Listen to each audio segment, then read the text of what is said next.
Thank you so much. I can't tell you how much this means. I am so proud to receive this honorary degree from this phenomenal university. And I am thrilled to be here today to celebrate the Oregon State University class of 2012. Go Beavs!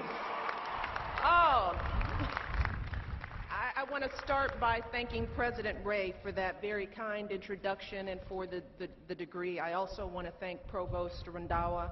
I also want to recognize Mayor Julie Manning, who's here, and all of the outstanding faculty, staff, administrators, and university leaders here at OSU. I also want to acknowledge Tonga as well, and all of the student speakers who are going to be on this stage today. We are so proud of you all. And of course, to the stars of today's show, the class of 2012, congratulations!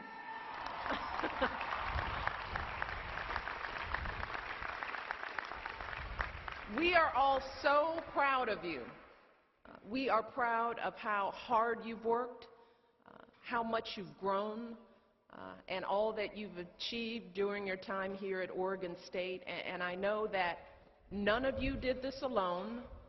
As the President said earlier, you all are here today in large part because of those beautiful people up in the bleachers, the folks who pushed you and believed in you and answered the phone every time you called, even when you were just calling for money. So graduates, again, let's give another round of applause to your family, especially to all of the fathers out there on this beautiful Father's Day. Today is their day, too.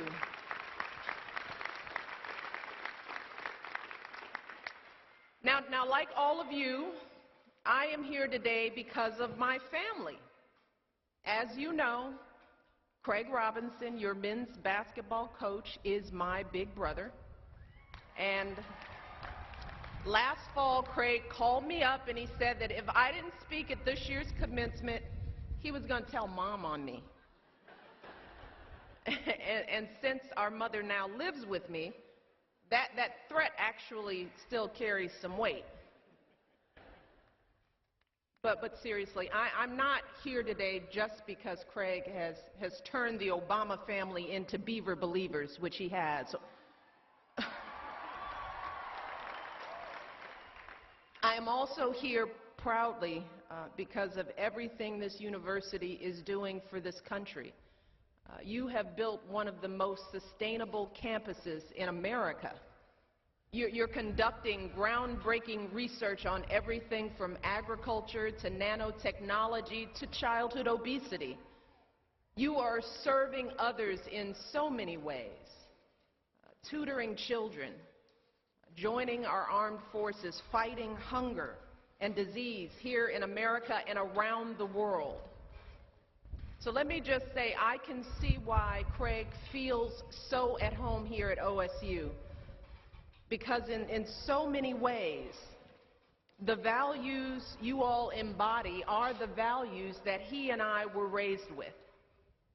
Craig and I grew up on the south side of Chicago, and our family was very close. I mean literally close, real close. My mom, my dad, Craig, and I, we lived in a little bitty apartment. And for years, Craig and I shared a bedroom divided by a wooden partition to give us the illusion of separate rooms. And at night, Craig and I would whisper to each other through the cracks in that partition until one of us fell asleep, or Mom yelled and said, "Shut up, be quiet," one or the other. But while we didn't have much space, our little home was bursting with love.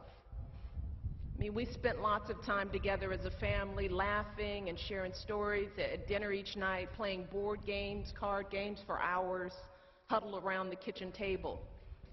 We enjoyed the simple pleasures in life, like getting our report cards because good grades meant pizza for dinner. That was a highlight. trying to hold in our giggles as Craig put shaving cream on my dad's glasses while he napped. Sleeping on the back porch on hot summer nights when the temperature in our little apartment became unbearable. But it wasn't all fun and games growing up. Our parents were big believers in everyone doing their part around the house. Craig often compared Saturday chores to boot camp. And my parents were even more serious about our academics. My mom taught Craig and I to read long before kindergarten started. And she spent hours volunteering in our neighborhood public school, making sure we got the education she knew we deserved. See, that was the kind of childhood we had. And one day, I will never forget, when my brother was about 10, he asked my dad a simple question. He said, "Dad, are we rich?" To answer this question, my dad took his next paycheck from his job at the city water plant. And instead of depositing that check, he cashed it in small bills. He then came home and dumped out all that money on the kitchen table. Craig was impressed. With all that money, he thought, we must be rich. But then my dad started explaining where all the money went each month. A little bit for rent, that much for gas, this much for groceries. And by the time he was done, there wasn't a penny left on that table. And Craig was shocked, and so was I. I mean, here we were, two kids growing up in a family that was just barely working class, but we were convinced that we were wealthy. We knew it. And graduates, that's what I'd like to talk with you about today. I'd like to talk about what Craig and I learned from our family about leading a rich life, no matter how much money you have. And while there are plenty of lessons I could share, there are three that I'd like to emphasize today. The first, no matter what struggles or setbacks you face in your life, focus on what you have, not on what you're missing. My dad taught us this lesson every day by how he lived his life. My dad was diagnosed with multiple sclerosis when my brother and I were still very young. And as he got sicker, it got harder for him to walk. And it took him longer to dress himself in the morning. My dad had been an athlete all of his life. He was a boxer and a swimmer in high school. So it must have been hard for him to feel his body declining, to go from being an active, vibrant young man to barely being able to make it up the stairs. But if he was in pain, if he was at all disappointed with his fate, he never let on. He never stopped smiling and laughing, and even as he struggled to prop himself up on his crutches to teach us to catch a ball or hold a bat or throw a punch. No matter how bad he was feeling, he hardly ever missed a day of work because he was determined to be our family's provider and to give me and Craig the kind of opportunities he'd never dreamed of for himself. And there is not a day that goes by that I don't think about how our dad and how much he sacrificed for me and Craig to be the people we are today. And today, as First Lady, I see that same spirit, you know, that same kind of sacrifice in people I meet all across this country. I see it in parents like my dad, struggling to support their families. I see it in students like all of you working so hard to get an education. I see it in young people who are serving this country in uniform, facing challenges that most of us couldn't even imagine. And I've seen this firsthand, the sacrifices that our American heroes are making. As First Lady, I've had the extraordinary privilege of visiting wounded warriors in military hospitals all across this country. Many of them are your age or younger. and they have suffered terrible injuries. Some of them have lost a limb. Some of them have lost 2 limbs, some 3. They've endured dozens of surgeries. They've spent months learning to walk again and to talk again. But despite the challenges, they persevere. They aren't looking back. They aren't dwelling on what they've lost. Instead, they are making plans for their lives. They're reimagining their futures. They tell me they're not just going to walk again, they're going to run, and they're going to run marathons. I recently met a young Navy lieutenant named Brad Snyder who'd been blinded by an IED explosion in Afghanistan. He competed in this year's Warrior Games as a runner and a swimmer. And of his service, he said this. He said, "I am not going to let my blindness build a brick wall around me. I'd give my eyes 100 times again to have the chance to do what I have done and what I can still do." And graduates, more than anything else, that will be the true measure of your success. Not how well you do when you're healthy and happy and everything is going according to plan. But what do you do when life knocks you to the ground and all your plans go right out the window? In those darkest moments, you will have a choice.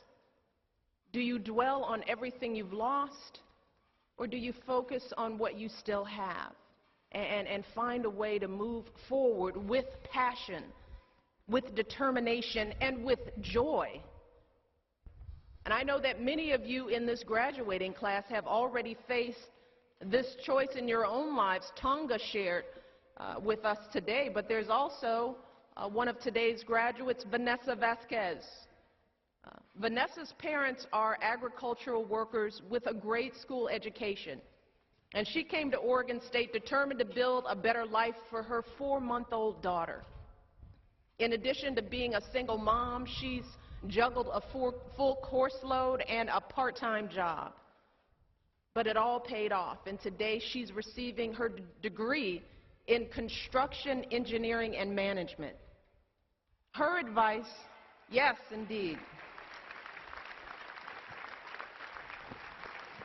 Her advice to other young people is very simple. She says, with hard work and dedication, anything is possible.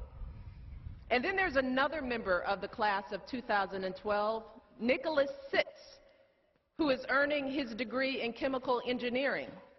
I understand that as a member of OSU's solar vehicle team, Nicholas spent 2 years painstakingly building a solar car.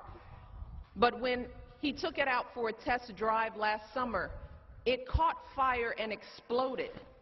And Nicholas sustained 2nd and 3rd degree burns on his arm, face, and leg.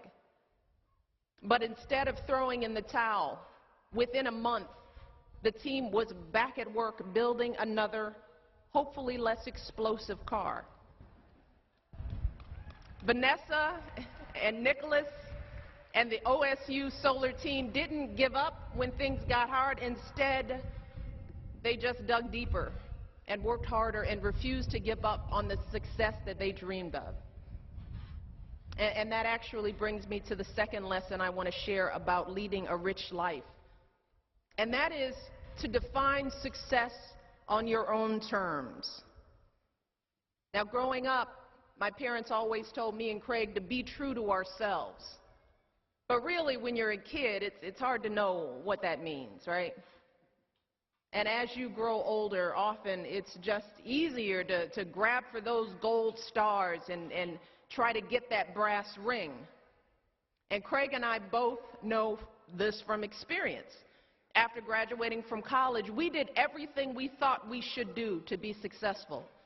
Craig went to business school, I went to law school, we got prestigious jobs at an investment bank and me at a law firm. We soon had all the traditional markers of success, the fat paycheck, the fancy office, the impressive lines on our resumes. But the truth is, neither of us was all that fulfilled. I didn't want to be in some tall office building writing legal memos. I wanted to be down on the ground helping the folks I grew up with. I was living the dream, but it wasn't my dream. And Craig felt the same way, unbeknownst to me. So eventually, we quit those corporate jobs. I went to work in the mayor's office. Craig got a job coaching basketball. And we both took salary cuts that made our mother cringe. But we were excited about our new careers. You know, we look forward to going to work every morning, and we both realized that success isn't about how your life looks to others. It's about how it feels to you. We realized that being successful isn't about being impressive, it's about being inspired. And that's what it means to be your true self. It means looking inside yourself and being honest about what you truly enjoy doing, because graduates, I can promise you that you will never be happy plodding through someone else's idea of success. Success is only meaningful and enjoyable if it feels like your own. But of course, a successful career alone does not make for a rich life. As you've all learned from the friends you've made and the relationships you've formed here at OSU, what makes life truly rich are the people you share it with. And that brings me to the final lesson I want to offer today. And that is, wherever you go, whatever you do, don't leave behind any unfinished business with the people you love. You see, our dad died of complications from his MS when I was in my mid-20s. And let me tell you, for months I felt like I couldn't breathe. I had this physical sense of grief, this emptiness in my life that I just couldn't fill. But as hard as it was to lose my dad, and as much as I still miss him every day, I knew that I had never missed a chance to tell my dad I loved him. And he'd always done the same for me. And whenever Craig and I saw him struggling to walk and we worried that life was getting too hard for him, my mom would always reassure us that he was so proud of us, so proud to be our father, that he felt like he was the luckiest guy ever to walk the earth. And all of that gave me a sense of peace. A sense that I had no unfinished business with my dad. And that's what allowed me to move forward. So graduates, as you make your way in the world, I urge you not to leave behind any unfinished business. If you're in a fight with someone, make up. If you're holding a grudge, let it go. If you hurt someone, apologize. If you love someone, let them know. And don't just tell people that you love them, show them. And that means showing up. It means being truly present in the lives of the people you care about. Liking them on Facebook doesn't count. Nor does following them on Twitter. What counts is making the time to be there in person. Because I can promise you that years from now, you will not remember the texts you've exchanged with your friends here at OSU. But you will remember how they cheered you on at your game, right? You will remember how they brought you chocolate and spent hours comforting you when your boyfriend or girlfriend dumped you. What jerks. You will remember all the hours spent diligently studying in the library. That one's for the parents. But seriously, those are the memories that you'll carry with you for the rest of your life. Those are the experiences that make you who you are. And that is as true for me today as it was back when Craig and I were growing up in that little apartment in Chicago. You see, when I come out here to Corvallis and I visit my family, I am not the First Lady. I am Coach Robinson's little sister. I am Mish to Craig and to my niece and nephews. I sleep on the pull-out couch in Craig's guest room, and my daughters pile into the living room with their cousins for a sleepover. It reminds me of old times when everyone huddled together in the kitchen laughing and teasing and driving each other crazy, telling stories late into the night, and just like when we were little, Craig and I feel very, very rich. So graduates, that is my wish for all of you today. I wish for you a life rich in all the things that matter. I wish for you work that inspires you. I wish for you those experiences that help you learn and grow. I wish for you people who love you and support you every step of the way. And I can tell from the energy in the stadium you have all that, and you will have more. So congratulations again to all of you on all that you've achieved. And now the wind has started. So it's time for me to end. Thank you all, and God bless.